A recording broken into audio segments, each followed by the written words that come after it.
What's up, everybody? It's your girl Nia, the video gamer, and I just wanted to come on really quickly and make a quick video.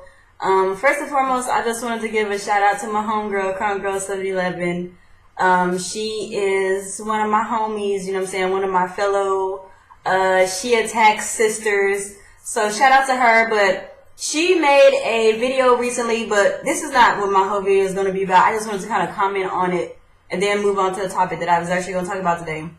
But she made a video yesterday basically saying that Nintendo, if you guys don't know, Nintendo is going to be dropping Mario and Sonic Olympic games and Super Mario 3D World and The Legend of Zelda A Link Between Worlds on the same days as the PS4 and the Xbox One launch.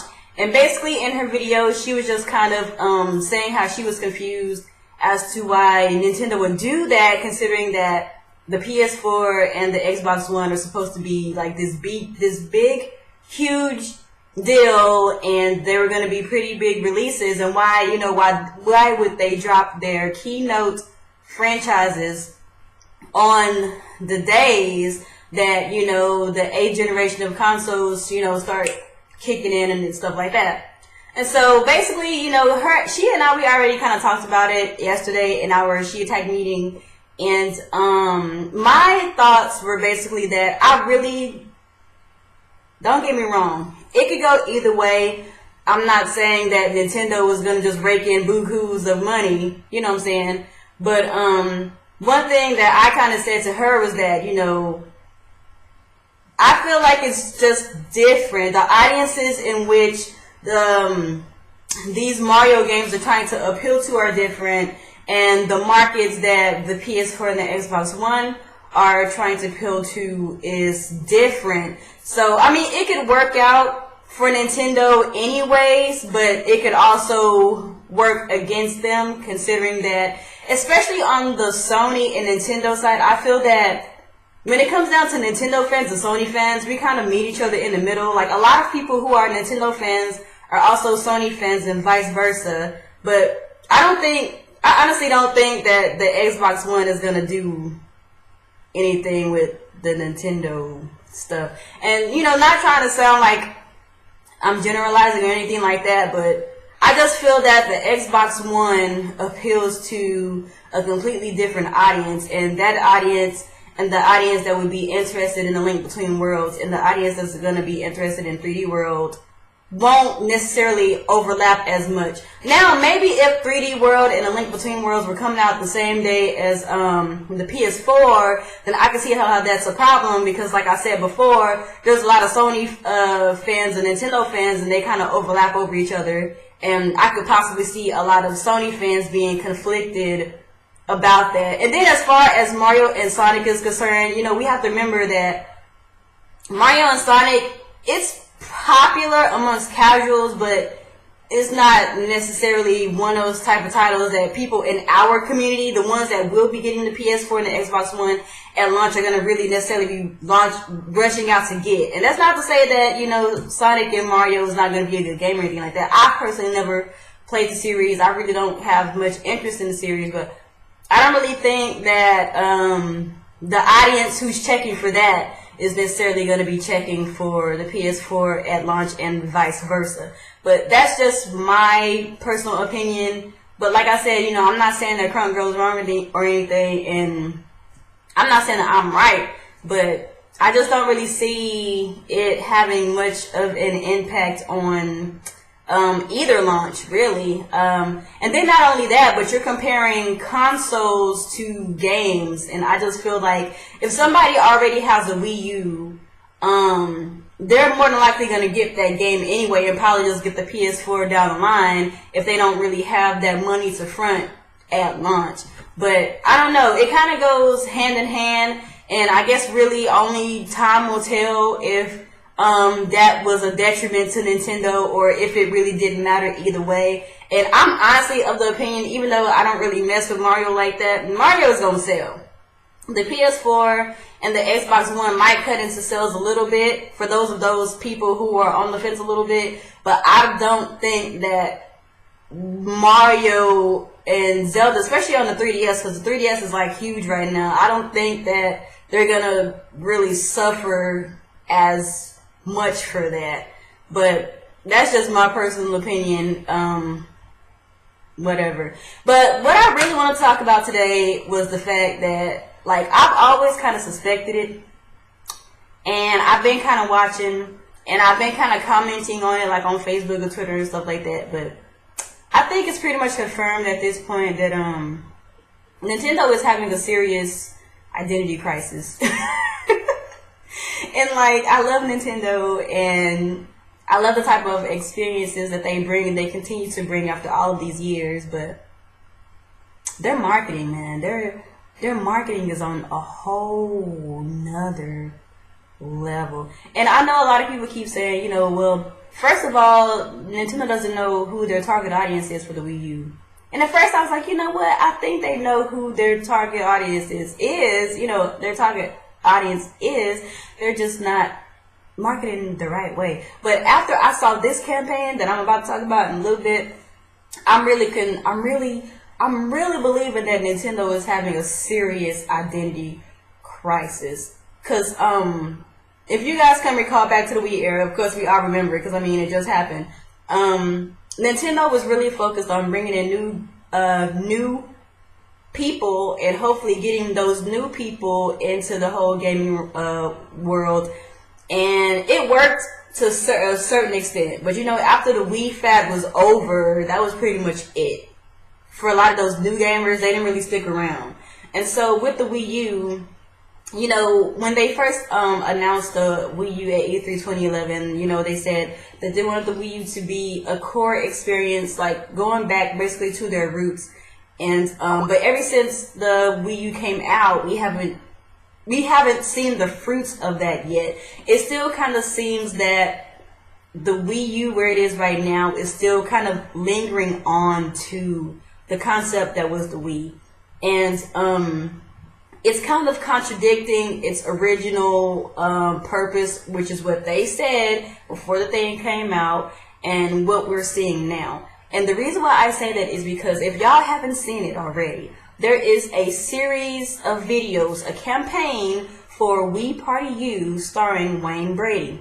Don't get me wrong, I personally like Wayne Brady. I saw the commercials on YouTube and I thought they were funny, but then again, I'm goofy and I laugh at everything. But one thing that was very poignant, if I'm using that word in the right context, was that, okay, Wii U is a casual game, right? I mean, anybody can enjoy it. It looks like a fun game, but for the most part, it is a very accessible game, a party game that anybody can jump into, regardless of your level, your gaming level, and, you know, play it, experience it, have fun with it, blah, blah, blah, blah, blah, right? But then there's this one commercial from the series where it's Wayne Brady and then some other dude in the man cave playing Wii Party U, and it was just kind of a head scratcher because it's like, first of all, it's only two of y'all, and it's a party game. Second of all, you're trying to give the vibe of the whole man cave thing, but you're playing Wii Party U. It really wasn't connecting. The dots were not connecting. And I feel that Nintendo is having a serious identity crisis. They're trying to please their core fan bases, people like me, people like Shokyo, you know what I'm saying? They're trying to appeal to the people that were attracted to the Wii, the original Wii, and then everybody in between. And I know me, you know, I say it too, and a lot of other Nintendo fans say that, well, Nintendo is for everybody. The games are meant to be experienced by a variety of people. And I think that Nintendo is taking their stance on being for everybody, and then it's kind of getting fuddled together. They're not really translating what they're trying to say very well, and it's really confusing. And I know, you know, before they all said that, you know, well, somebody from Nintendo said that they didn't really want to market the Wii U until there was games for it. And I understand that, even though I feel like you can advertise what the Wii U can do, regardless of the games or not. I even wrote an article about it on SheAttack.com. If y'all want to read it, I'll put it down in the description below, that there's ways you could market this thing without the big, huge guns that, that are coming out next year and beyond. But anyway, I'm getting off topic. It's just really, they're just really confusing the heck out of me right now. And I hope that when 2014 comes around, they get it together and they actually start marketing this thing in the way that is appealing. Because right now, everybody's confused. Like, everybody's confused. Like, I've had a Wii U since launch, and I'm still confused as to what the heck the Wii U is supposed to be. I mean, I know it's supposed to be for me. It's supposed to be an enjoyable experience for me. But where it's going to be in the future, that's what I'm concerned about. And one thing that I could definitely say about Sony and Microsoft so far is that they have been pushing their 8th generation consoles in a way that people understand the purpose of the consoles. The Wii U is just kind of staggering in the middle.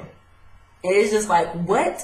Not only that, but aside from all of that, the Wayne Brady commercials are actually, like I said, to me they're funny.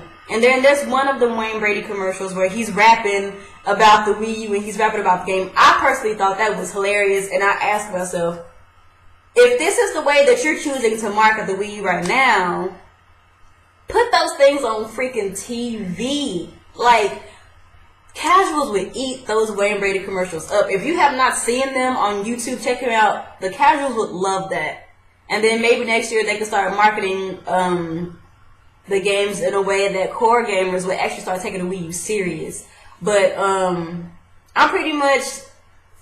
just at a loss for words right now, and it seems like Nintendo fans everywhere are just baffled. I saw Active Gamer's video today, and he made some really good points. I'm going to also link his video in the description, because more Nintendo fans need to speak out, y'all. It's time for us to stop pretending like Nintendo is just the best company ever. I mean, don't get me wrong, I love Nintendo. They are my company of preference. But they tripping, and we just tell them and stop acting like everything is cool. Because one thing that I can say about them is that they do games right. And they should, because they are a gaming-only company. But there are so many other aspects of modern gaming that they just do not understand. And it's crazy because they come up with the best ideas. Like, Miiverse is the best idea ever to make your gaming experience social. It is the best idea. I'm sorry if I sound like a fangirl, but Miiverse is the best thing that has happened to social gaming. But it's lacking so many things. It's lacking party chat. It's lacking game invites. It's lacking a proper messaging system. It's like, how can you be so innovative on some things and then drop the ball completely in others? I don't know, but I hope they get it together. And I'm going to be joining Active Gamer for his whole We Have a Voice campaign, because that's some real stuff. And I hope that more of you guys kind of see the big picture. And, like, sorry to go off topic, but, like, this is just some stuff that's been on my mind. And then, like, how Shokyo's been talking about Nintendo and their stance on online. Like, the fact that it's not even the fact that they can do it. It's just that they can do it, but they're choosing not to do it, which is the infuriating part. And like Active Gamer said, it's ignorant because of their viewpoint. Because they can do it, they just don't want to do it. They don't see the value in doing it, which is crazy because it's 2013, right? But we're not getting these things that are already commonplace in gaming. And like, there are certain things that I really don't care about, like media features and stuff like that. I feel like a gaming console should serve its purpose, even though those things are cool. But things like voice chat and online and a decent messaging infrastructure, those are things that enhance your gaming experience. Those are not peripherals or things that you could look over and be cool with. You know what I mean? Like, anyway, I'm gonna get off this video because, like, I'm reaching, like, the 15-minute mark. But I could go on about this topic for a little bit. But I'm done. I'll talk to you later. Peace.